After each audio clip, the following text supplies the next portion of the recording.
امام ابو یوسف علیہ الرحمہ نے اس خاموش شخص کو مخاطب کر کے فرمایا کہ مجھ سے تم نے کبھی کوئی سوال نہیں پوچھا؟ یہ سن کر اس نے کہا میرے ذہن میں ایک سوال ہے۔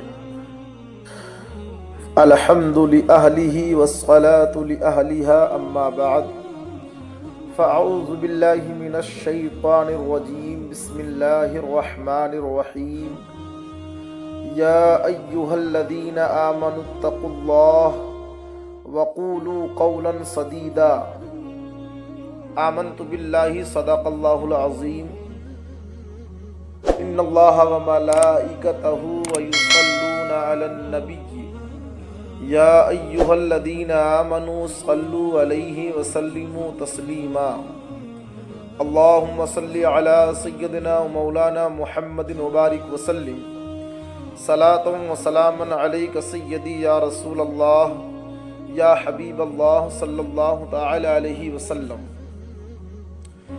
اللہ نے انسان کو بے شمار نعمتوں سے نوازا، انہی نعمتوں میں ایک نعمت زبان بھی ہے جو کہ رب تبارک و تعالی کی خاص نعمت ہے۔ زبان کی قدر اس سے پوچھئے جو بول نہیں سکتے۔ ایسے گونگے لوگ جب دوسروں کو بولتا ہوا دیکھتے ہیں تو دل مچل جاتا ہے اور ایک آہ نکلتی ہے کہ اے کاش میں بھی بول سکتا۔ ہم خوش نصیب ہیں کہ ہمیں اللہ نے بولنے کی طاقت سے نوازا ہے۔ جس زبان سے ہم بولتے ہیں وہ زبان اگر میٹھی ہے، سچی ہے اور اللہ اور اس کے محبوب کی فرما برداری میں چلتی ہے تو پھر آدمی لوگوں کی آنکھوں کا تارا بن جاتا ہے، اس کے لیے بلندیاں اور عزتیں ہیں۔ اور اگر یہی زبان کڑوی ہے، جھوٹی ہے، اللہ اور اس کے محبوب کی نافرمانی میں چلتی ہے تو پھر آدمی ذلیل و رسوا ہوتا ہے، بربادی کی طرف جاتا ہے، اس کی زبان کا کوئی اعتبار نہیں ہوتا، اور یہ زبان کی آفتوں میں سے ہے۔ اسلام نے زبان کا سب سے بہترین استعمال ہمیں سکھایا۔ اس معاملے میں نبی رحمت صلی اللہ علیہ وسلم نے ہماری بہترین تربیت فرمائی ہے۔ حضرت معاذ رضی اللہ تعالیٰ عنہ نے عرض کیا یا رسول اللہ اعمال میں سب سے افضل عمل کون سا ہے؟ ارشاد فرمایا کہ زبان کی حفاظت یہ سب سے افضل عمل ہے۔ ترمذی شریف کے ایک اور حدیث ہے، حضرت سہل بن سعد رضی اللہ تعالیٰ عنہ سے مروی ہے، نبی رحمت صلی اللہ علیہ وسلم نے ارشاد فرمایا جو آدمی مجھے اپنی داڑھوں اور ٹانگوں کے درمیان والی چیزوں یعنی زبان اور شرمگاہ کی ضمانت دے میں اسے جنت کی ضمانت دیتا ہوں۔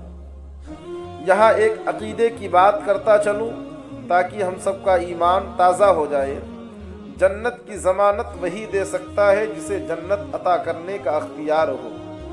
محبوب کریم کا یہ فرمانا کہ میں جنت کی ضمانت دیتا ہوں واضح کر رہا ہے کہ اللہ نے اپنے محبوب کو جنت کا بھی مالک بنایا ہے، سبحان اللہ۔ ترمذی شریف کی ایک حدیث ہے، نبی رحمت صلی اللہ علیہ وسلم نے ارشاد فرمایا کہ جب صبح ہوتی ہے تو تمام اعضاء زبان سے کہتے ہیں کہ ہمارے بارے میں ذرا خدا کا خوف رکھنا، اگر تو سیدھی رہی تو ہم بھی سیدھے رہیں گے، اگر تو ٹیڑھی ہوئی تو ہمارا حال بھی یہی ہوگا۔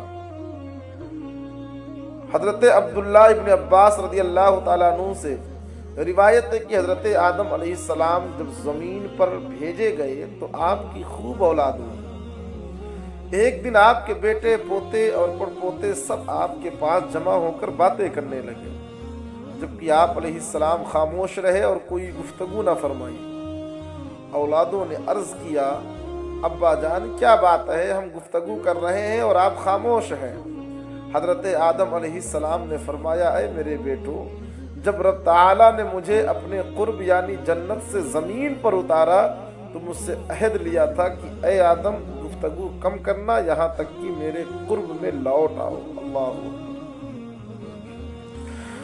مسلمان جنت کے طلب میں رہتا ہے، جنت کیسے ملے گی؟ حضرت امام غزالی علیہ الرحمہ اپنی کتاب احیاء العلوم میں نقل فرماتے ہیں کہ حضرت عیسیٰ علیہ السلام سے عرض کیا گیا کہ کوئی ایسا عمل بتائیے کہ جس سے جنت ملے۔ آپ علیہ السلام نے فرمایا کبھی بولو مت۔ لوگوں نے عرض کیا کہ یہ کیسے ہو سکتا ہے؟ تو آپ نے فرمایا کہ خیر کے سوا یعنی بھلائی کے سوا کچھ زبان سے مت نکالو۔ اگر تم اپنی زبان سے بھلائی نکالو گے تو جنت تمہیں بآسانی مل جائے گی۔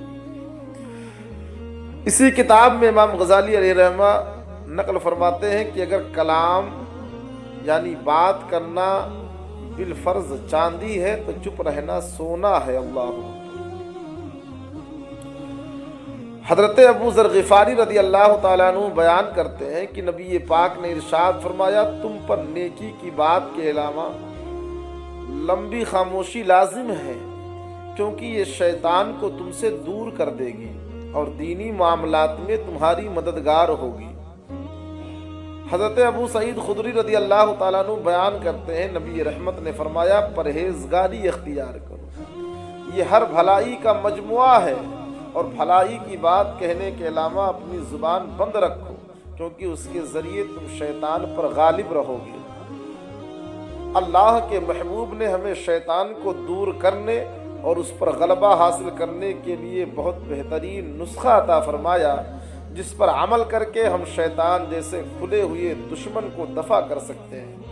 مگر کم بولنا، اچھا بولنا، حق بولنا، سچ بولنا اور فضول نہ بولنا بہت مشکل ہے۔ ہر کسی کو یہ نعمت نصیب نہیں ہوتی ہے، ایسے لوگ بہت کم ہیں۔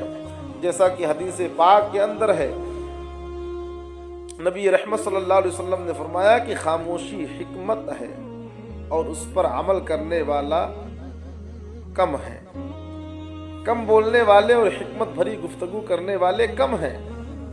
موجودہ دور میں کم بولنے والے یعنی خاموش رہنے والے کے پاس دنیا دار بہت کم بیٹھتے ہیں، اور بولنے والے کے پاس مجمع اکٹھا ہوتا ہے، لیکن اسی خاموش رہنے والے کے لیے دعائے مصطفیٰ ہے۔ حدیث سنیں، حضرت انس بن مالک رضی اللہ تعالیٰ عنہ بیان کرتے ہیں نبی رحمت صلی اللہ علیہ وسلم نے 3 بار یہ بات ارشاد فرمائی کہ اللہ اس پر رحم فرمائے جو بات کرتا ہے تو فائدہ پاتا ہے یعنی ثواب پاتا ہے، اور خاموش رہتا ہے تو سلامت رہتا ہے۔ یہ نبیوں کے سردار کی دعا ہے، یہ رسولوں کے سالار کی دعا ہے، یہ صاحب لولاک کی دعا ہے۔ یہ وہ دعا ہے جس کے متعلق سیدنا سرکار اعلیٰ حضرت رضی اللہ تعالیٰ عنہ فرماتے ہیں اجابت کا صحرا عنایت کا جوڑا دلہن بن کے نکلی دعائے محمد۔ یہ دعا اس خوش نصیب کے لیے ہے جو ہمیشہ ثواب حاصل کرنے والی بات کرتا ہے۔ اے کاش ہم بھی ایسے بن جائیں، ہم پر بھی تاجدار کائنات صلی اللہ علیہ وسلم کی نگاہ کرم ہو جائے۔ جو آدمی زیادہ بولتا ہے وہ پھنستا بھی ایسا ہے، انسان تو انسان، جانور بھی بول کر پھنس جاتے ہیں۔ ایک بزرگ ہیں، فرماتے ہیں کہ بنی اسرائیل میں ایک شخص تھا جو اکثر خاموش رہا کرتا تھا۔ بادشاہ نے اس کی وجہ پوچھنے کے لیے کسی کو اس کے پاس بھیجا، مگر اس نے کوئی بات نہ کی۔ پھر بادشاہ نے لوگوں کے ساتھ اسے شکار کے لیے بھیجا، شاید کوئی شکار نظر آئے تو وہ بولے۔ لوگوں نے ایک پرندے کو زور سے چلاتے دیکھا تو جلدی سے اس کی طرف باز چھوڑا، جس نے جا کر اسے پکڑ لیا۔ یہ دیکھ کر اس شخص نے کہا ہر شے کے لیے خاموشی اچھی ہے کہ اس میں سلامتی ہے، یہاں تک کہ پرندوں کے لیے بھی خاموشی بہتر ہے۔ حضرت ابراہیم نخعی علیہ الرحمہ فرماتے ہیں صحابہ کرام علیہم الرضوان کی مجلس میں جو زیادہ خاموش ہوتا وہی ان کے نزدیک سب سے افضل ہوتا۔ سبحان اللہ۔ یوسف علیہ الرحمہ کی بارگاہ میں لوگوں کا سوال و جواب کا سلسلہ جاری رہتا ہے۔ لوگ اپنے اپنے سوالات آپ کی خدمت میں پیش کرتے، امام ابو یوسف علیہ الرحمہ اس کا جواب عطا فرماتے۔ آپ کی بارگاہ میں ایک ایسا شخص بھی بیٹھا ہوتا جو کبھی کوئی سوال نہ کرتا۔ ایک دن امام ابو یوسف علیہ الرحمہ نے اس خاموش شخص کو مخاطب کر کے فرمایا کہ مجھ سے تم نے کبھی کوئی سوال نہیں پوچھا؟ یہ سن کر اس نے کہا میرے ذہن میں ایک سوال ہے، وہ یہ کہ روزہ اس وقت کھولا جاتا ہے جب سورج غروب ہوتا ہے، اگر سورج غروب ہی نہ ہو تو کب روزہ افطار کریں گے؟ یہ سن کر امام ابو یوسف علیہ الرحمہ نے اس سے فرمایا کہ تمہارا خاموش رہنا ہی بہتر ہے۔ معلوم ہوا کہ ناسمجھ شخص کے لیے خاموشی ہی بہتر ہے، اور اس کا پردہ بھی۔ انسان کی گفتگو سے ہی اندازہ ہو جاتا ہے کہ وہ کتنا عقل مند اور کتنا صاحب علم ہے۔ اسی زبان ہی کی وجہ سے بڑے بڑے لیڈر، قائدین اور رہنما ذلیل و رسوا ہوتے ہیں۔ وہ جب مجمع میں اپنی زبان کھولتے ہیں تو پھر نہ کہنے کی باتیں کر جاتے ہیں، جس کی وجہ سے وہ ذلیل و رسوا ہو کر انہیں مجبوراً تردید کرنی پڑتی ہے۔ دانش مندوں کا یہ کہنا ہے کہ پہلے تولو بعد میں بولو، مگر ہم نے اسے الٹا سمجھ لیا ہے۔ ہمارا مطمع نظر ہے پہلے بولو بعد میں تولو۔ آج بھائی بھائی میں جھگڑا ہے، وجہ کیا ہے؟ زبان سے برے جملے کہہ دیے۔ آج بھائی بہن میں جھگڑا ہے، وجہ کیا ہے؟ زبان سے برے جملے کہہ دیے۔ آج ہم سے رشتہ دار ناراض ہے، وجہ کیا ہے؟ زبان سے غلط بات کہہ دی۔ آج سیٹھ اور نوکر میں جھگڑا ہے، وجہ کیا ہے؟ سیٹھ صاحب نے زبان سے برے جملے کہہ دیے تھے۔ آج والدین اور اولاد میں جھگڑا ہے، وجہ کیا ہے؟ اولاد نے ماں باپ کو زبان سے برے جملے کہہ دیے تھے۔ آج میاں بیوی کے درمیان طلاقیں ہو رہی ہیں، وجہ کیا ہے؟ زبان سے برے جملوں کا تبادلہ ہے۔ برسوں کی دوستیاں، برسوں کی محبتیں، برسوں کے تعلقات، روحانی رشتے، خونی رشتے، محبت بھرے رشتے، کل تک ایک دوسرے پر جان چھڑکنے والے آج ایک دوسرے کا چہرہ دیکھنا بھی گوارا نہیں کر رہے ہیں، وجہ کیا ہے؟ زبان سے برے جملے کہتے۔ یہ سب زبان کی آفتیں ہیں۔ ایک کاش ہم اس چیز کو سمجھ لیں اور اپنی زبان کو قینچی کی طرح چلانا بند کر دیں، اپنی زبان کی حفاظت کریں اور فضول بک بک سے پرہیز کریں۔ امام حسین رضی اللہ تعالیٰ عنہ فرماتے ہیں، اے ابن آدم، اعمال کا کاغذ پھیلا ہوا ہے اور دو فرشتے اس پر تیرے اعمال لکھنے کو مقرر ہیں، چاہے تھوڑا بول اور چاہے زیادہ بول۔ اگر ہم امام عالی مقام امام حسین رضی اللہ تعالیٰ عنہ کی ارشاد پر غور کریں تو رونگٹے کھڑے ہو جاتے ہیں۔ ہماری زبان سے نکلا ہوا ہر لفظ دو فرشتے لکھتے ہیں۔ روز محشر بارگاہ رب العزت میں ہر لفظ کا حساب دینا ہوگا۔ اس وقت ہمارا کیا بنے گا؟ ہمارے اکابر اسی بات پر غور کرتے تو ان کا حال کیا ہوتا؟ حضرت ربیع بن خثیم علیہ الرحمہ نے 20 سال تک کوئی دنیاوی بات نہیں کی۔ اللہ اکبر۔ جب صبح ہوتی قلم دوات اور پرچہ اپنے پاس رکھ لیتے، جو کچھ بولتے کاغذ پر لکھ لیتے، اور شام کو اپنے نفس سے اس کا حساب کیا کرتے۔ ہم اپنے اوپر غور کریں کہ ہم اپنی زبان سے روزانہ کتنے لوگوں کا دل دکھاتے ہیں، کتنے لوگوں کو طعنے دیتے ہیں، کتنے لوگوں کی غیبتیں کرتے ہیں، کتنے لوگوں کو تکلیف پہنچاتے ہیں، کتنے لوگوں میں جھگڑا کرواتے ہیں، کتنے لوگ میں نفرتیں پیدا کرواتے ہیں، کتنے لوگوں کی عزتوں کی دھجیاں اڑاتے ہیں، مگر ہمیں ذرہ برابر بھی اس چیز کا احساس نہیں ہوتا۔ خدا را سوچے کہ محشر میں ہمارا کیا ہوگا۔